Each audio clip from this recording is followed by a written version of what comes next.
جو ہے صحبان کی فصاحت و بلاغت ہو اور یہ ساری چیزیں ایک وجود میں جمع ہو جائیں، لیکن اس بندے کے پاس پیسے نہ ہوں تو اس کا کوئی مول نہیں۔ وہ ساغر نے کہا تھا نا، میری غربت نے اڑایا میرے فن کا مذاق، تیری دولت نے تیرے عیب چھپا رکھے۔ وہ کالی میں پڑھ رہا تھا کہ غریب کی بیماری ہو تو اسے کھرک کہا جاتا ہے اور امیر کی ہو تو اسے الرجی کہا جاتا ہے۔ تو آج غریب اور امیر کا یہ فرق اور یہ کہانیاں تو، لیکن یہ دنیا کے معیار ہیں۔ کسی زمانے میں یہ معیار کہ جس کے پاس بچے زیادہ ہیں، اولاد زیادہ ہے، کیونکہ جس کی لاٹھی اس کی بھینس کا قانون تھا، وہ اشرف۔ جس کے پاس اقتدار زیادہ ہے وہ اشرف، جس کے پاس منصب ہے وہ افضل، اور جس کے پاس دولت کے انبار ہیں وہ اشرف اور معزز شہر۔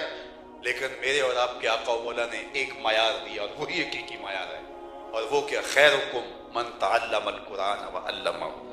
تم میں سے افضل کون ہے، تم میں سے اشرف کون ہے، جس نے قرآن سیکھا اور اوروں کو سکھایا۔ تو کتاب رحمت کو سیکھنے والے خوش نصیب لوگ ہیں۔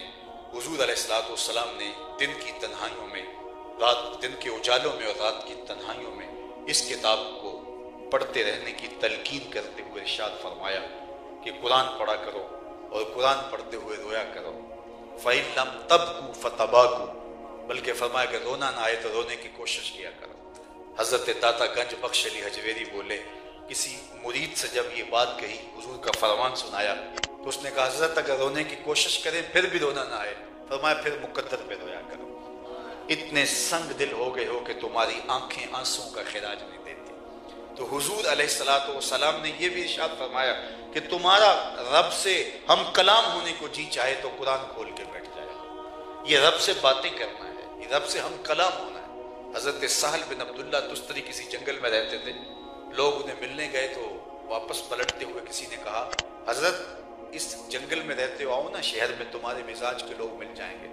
تو کہا یہاں تنہائی کیسے کاٹتے ہو؟ کہا تمہیں کس نے کہا میں تنہا رہتا ہوں؟ کہا کسی نے کیا کہنا تھا، ہم خود دیکھ رہے ہیں۔ کہا تم نے غلط دیکھا، میں تنہا نہیں ہوں۔ جب میرا اس سے باتیں کرنے کو جی چاہتا ہے تو میں نماز کے لیے کھڑا ہو جاتا ہوں، اور جب اس کی باتیں سننے کو جی چاہتا ہے تو قرآن کھول کے بیٹھ جاتا ہوں۔ کبھی اپنی سناتا ہوں، کبھی اس کی سنتا ہوں۔ تمہیں کس نے کہا ہے میں تنہا ہوں؟ میں تو دم دم اپنے رب کے ساتھ۔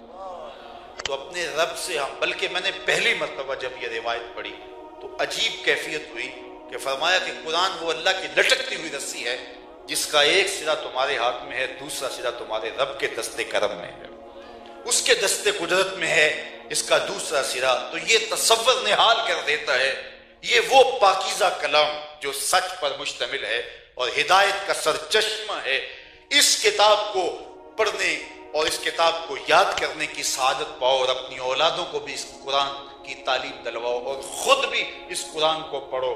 اگرچہ بڑھاپا ہو گیا، اب عمر کے حصے میں پہنچ گئے، حضور نے فرمایا جو قرآن پڑھتا ہے اور پڑھتے ہوئے اٹکتا ہے اللہ اس کو دوہرا ثواب عطا کر دیتا ہے۔ بڑھاپے کی وجہ سے، عمر کے زیادہ ہونے کی وجہ سے، بلکہ ایک زمانے میں سیارہ ڈائجسٹ میں ایک واقعہ چھپا تھا کہ تقسیم ہند سے قبل ایک قبرستان میں قبر کھودتے کھودتے ساتھ والی قبر کھل گئی۔ تو جب قبر کھل گئی تو ایک اینٹ گر گئی، تو لوگوں نے دیکھا کہ خوشبو کے حلے اندر سے آ رہے ہیں۔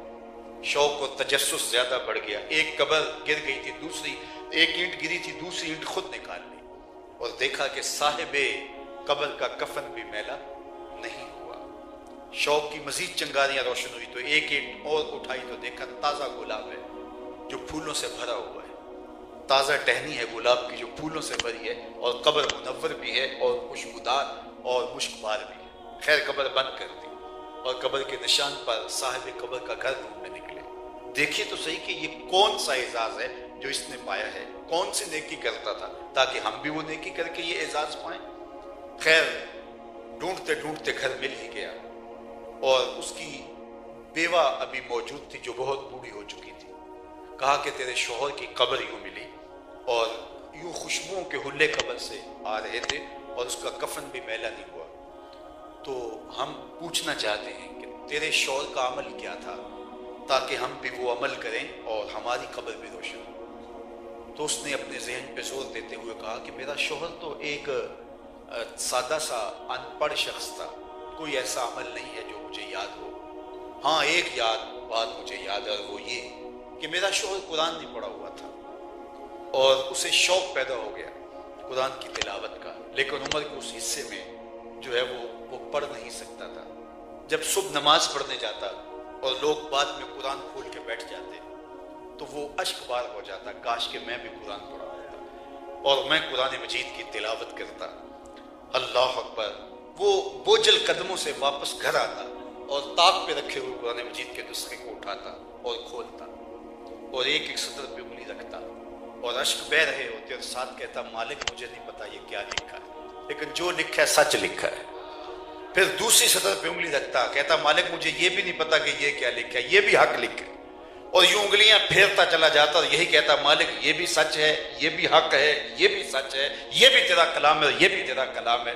روزانہ 2-3 صفحات پہ روزانہ صبح وہ انگلی پھیرتا چلا جاتا اور یہ بھی کہتا مالک یہ بھی سچ، یہ بھی سچ، یہ بھی تیرا کلام اور یہ بھی حق۔ تو شاید اس کی قبر میں جو اجالے ہوئے ہیں کتاب اللہ کے ساتھ اس محبت کا نتیجہ ہے۔ یار جس کو قرآن پڑھنا نہیں آتا قرآن سے محبت کرتا ہے اس کی قبر میں تو چراغاں ہوتا ہے، جس نے ساری زندگی قرآن کے نام لگا دی اس کی قبر میں کتنی روشنی۔ یہ بچے جب حفظ کرتے ہیں، چونکہ میں بھی اسی شعبے سے وابستہ ہوں، تو کبھی رات کے پچھلے پہر جانا ہوتا ہے تو میں جب جاتا ہوں مسجد میں تو دیکھتا ہوں کہ کہیں سے قرآن پڑھنے کی آواز آ رہی ہوتی ہے، تو اندھیرا ہے اور چراغ گل ہیں، تو میں جو ہے دیکھتا ہوں یہ کون اس وقت اندھیرے میں بیٹھ کے پڑھ رہا تھا۔ میں دیکھتا ہوں جو ہے وہ جو بتی جلا کے تو کوئی بچہ سویا ہوا قرآن پڑھ رہا ہوتا ہے۔ بعض کا بچوں کو عادت ہوتی ہے نا کہ وہ سوئے ہوئے بول رہے ہوتے ہیں، تو سارا دن مشق کرتے، سارا دن سب کی یاد کرتے، سبق یاد کرتے، منزل یاد کرتے، تو بعض بچے سوئے ہوئے قرآن پڑھ رہے ہوتے ہیں۔ پھر رشک آتا ہے، او خوش نصیبو کہ تم سوئے ہوئے خوابوں میں بھی قرآن پڑھ رہے ہو۔ تو فرمایا اپنی اولاد کو قرآن پڑھنا سکھاؤ۔ یہ 3 چیزیں اپنی اولاد کو سکھانا تمہارے ذمے ہے۔ سب سے پہلی چیز، تمہاری اولادیں محبت رسول سے خالی نہ رہ جائیں۔ دوسری باتیں، تمہاری اولادیں اہل بیت کی محبت سے خالی نہ رہ جائیں۔ اور تیسری بات، تمہاری اولادیں قرآن مجید سے محروم نہ رہ جائیں۔ اپنے بچوں کو ڈاکٹر بناؤ، انجینئر بناؤ، اچھا بزنس مین بناؤ، وہ چرخ پہ جھولیں، ہواؤں میں اڑیں، وہ عزتوں کی مسندوں پہ بیٹھیں، یہ ساری عزتیں انہیں نصیب ہوں اور تمہیں مبارک ہو، لیکن اگر ان کے دل میں قرآن نہیں ہے تو وہ اجڑے ہوئے گھر کی مانند ہیں۔